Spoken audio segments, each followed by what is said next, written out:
Did you have any FOMO not filming season 7? No, I did not. Well, your friends still love you a lot, and I actually have some messages from them to show you. Gosh. Hey, Cam. Hi, Cam. Hey, what's up, Cam? They're so sweet. Cameran, you wrote a book. I know, it's so weird. It's so weird to see it and actually hold it. Is it weird to see someone else holding it and knowing someone else read it? Yes, well, did you read it? You can be honest. Yes, I read it, and I laughed, I cried, I winced. Oh my God, okay, because the only person I have to go by so far is my mother. She has read it, and of course, she's my mom, so she loved it, but. No, I read it in one sitting. Good. And it's the easiest read, and Good. I don't think it was necessarily written for someone like me, but I walked away with learnings. Good.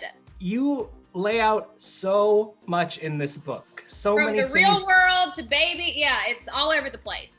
And it's things that people don't like talking about. Postpartum depression, hating breastfeeding, mom guilt, not wanting more kids.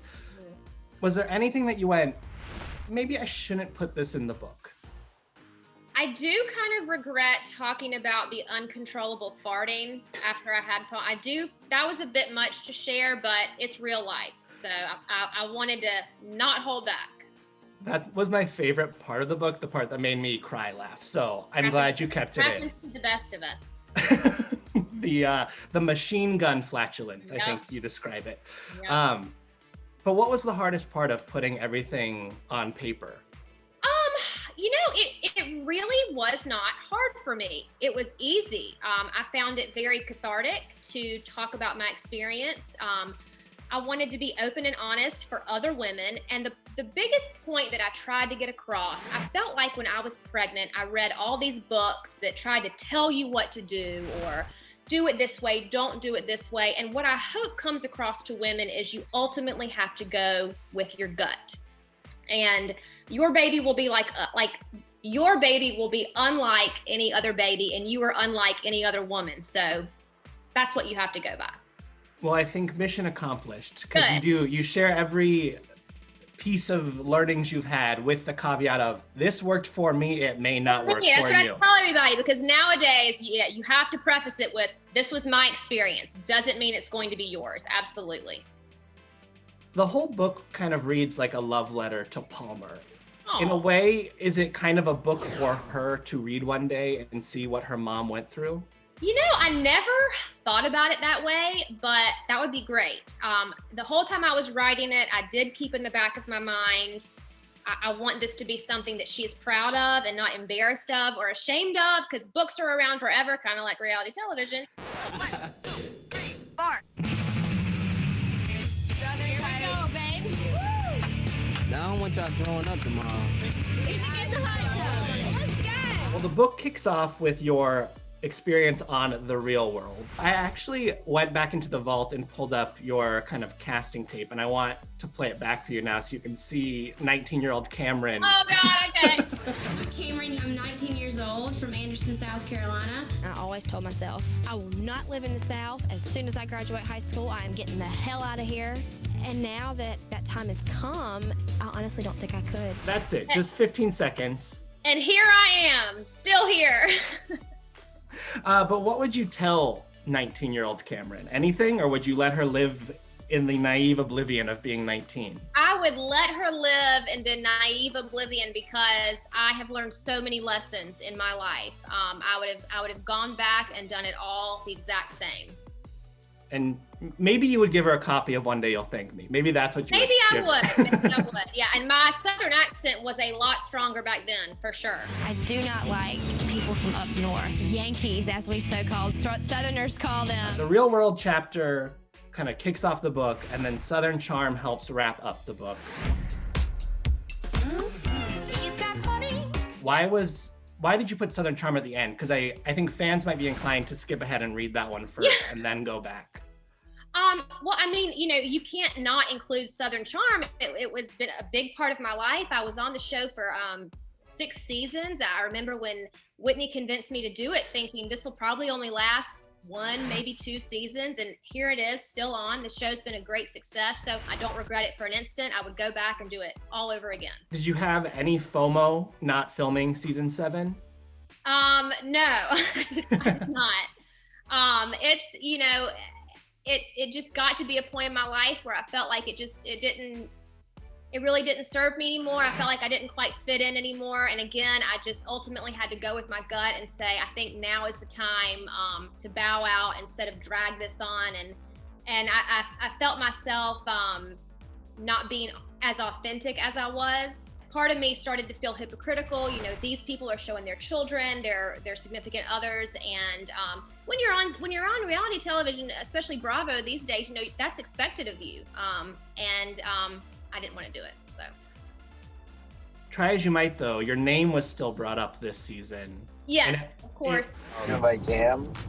I have not. Do you think I should? Yeah, I think something's stressing her out, and I think it's just because she hasn't, like, let her hair down in a little while. I know, but I don't want to give her a guilt trip. It made it seem like you were meant to come back and maybe made the decision at the last minute. Was it a last minute decision? Yeah, no, I gave my decision to Bravo before filming even started. That is a misconception. I've got the email receipts to prove it if anybody wants to challenge me on that. I did give my decision beforehand. You say a few times in the book that reality TV has become more manufactured or too manufactured from your first experience. What do you mean by that? Was there any example you can think of like, this kind of turned me off? Yeah, well, you know, back when I did The Real World, that was kind of in the heyday of it. And at that point, it was hands off. Producers did not talk to you. In fact, if you talk to a cameraman, the cameraman would probably end up getting fired. Nowadays, it's different. You know, there is interference with production, so it's heightened reality. I like to call it heightened reality. It's not 100% real, unfortunately, anymore. How do you feel about that your name was brought up in this terrible rumor? I heard some So I heard that Jason was having an affair. With who? If it's Madison, then it doesn't It's not matter. Madison. Can you believe that? No, I can actually, like, tell you that's absurd. You know, again, it is what it is. It's a part of, unfortunately, it's a part of the machine that is reality television. I signed up for it, so I can't really say, oh, woe is me. It's not that shocking to me. It's part of being on reality television. It gets views, it gets talked about, and it is what it is. Well, your friends did a good job of squashing it and taking care of you. And I know they still love you a lot, and I actually have some messages from them to show you. Gosh. Okay. Hi, Cam. I just wanted to send a quick message to say congratulations. I am so proud of you and excited for you with this book coming out. And like selfishly, I can say I have an author friend. Amazing. Anyway, congrats, baby. Hey, what's up, Cam? Just wanted to pop in from an airplane over in LAX and wish you the biggest congrats. And I always told you you'll thank me later. But I love spending the last 9 years with you. So proud to see where you've come and where you're going. And yeah, I can't wait to read it. So I'm sure it'll be a little more entertaining than Shep's. Hey, Cam. Congratulations on your book.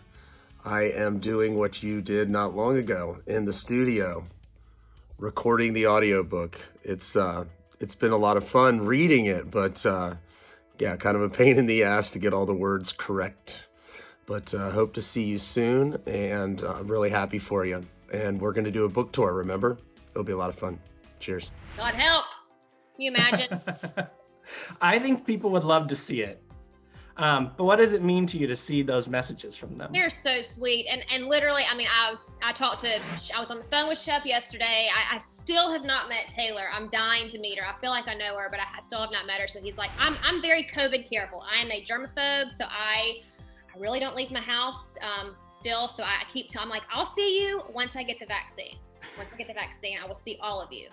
You said you would go back and do Southern Charm all over again, but do you ever think you might return to the show in the future if circumstances changed?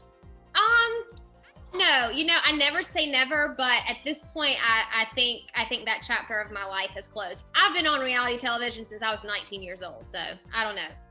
We gotta think of something else for me. I feel like you're kind of living in the moment these days and not thinking too hard about what the future holds. That's kind of the way I've lived my whole life. Yes. When do you think Palmer will get to watch The Real World or Southern Charm?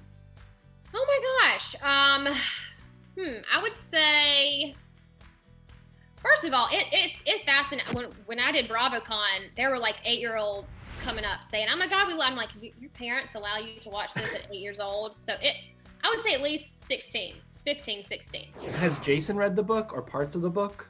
Jason has not read the book. He has not read the book. I put it on his bedside table. I ask him every day, "Have you read the book yet? Have you read the book yet?" He comes home from work and he's so exhausted. He has not read the book. Okay, well, Jason, we got some homework to do. I know. You do open up a lot about your relationship for the first time in the book. Did you have any trepidation about that because you had kept it so private for so long? No, I think part of the reason that I kept it off reality TV is my relationship with Jason is very precious to me, and I know how the reality television machine works. And it's very rare that you see a marriage on reality TV spun in a good light. Nobody wants to watch a happy-go-lucky, easy marriage. So that was part of my decision in keeping it off. And it was also part of my decision in leaving the show, because I started to feel a little bit hypocritical in a way that, I was kind of the voice of reason and commenting on everybody else's relationship, but I didn't want to show mine. So that weighed in my decision.